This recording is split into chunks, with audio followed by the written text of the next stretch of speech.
And the most വിഷയം factor graphics. എൻ്റെ മോനെ ഔട്ട് ഓഫ് ദ ലീഗാണ്.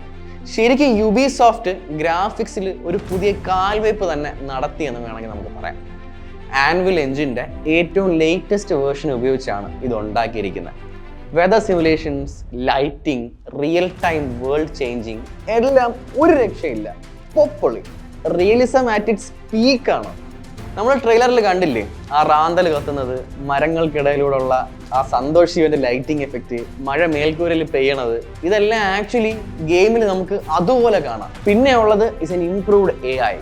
NPCകൾ ശബ്ദത്തിനോടും ലൈറ്റിനോടും ഒക്കെ റിയാക്ട് ചെയ്യുന്ന രീതി ഉൾപ്പെടെ ഭയങ്കര അൾട്രാ റിയലിസ്റ്റിക് ആണ്.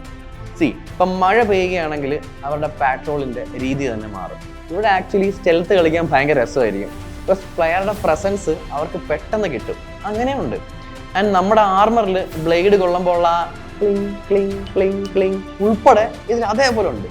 അത്ര മൈന്യൂട്ട് ഡീറ്റെയിലിംഗ് ആണ് ഇവന്മാർ ഗെയിമിന് കൊടുത്തേക്കുന്നത്. ഒന്നും പറയാനില്ല. ആൻഡ് വീഡിയോയുടെ അവസാനത്തിലേക്ക് വരുമ്പോൾ ഞാൻ മുമ്പ് ഒരു വീഡിയോയിൽ പറഞ്ഞ ഒരു കാര്യമുണ്ട്.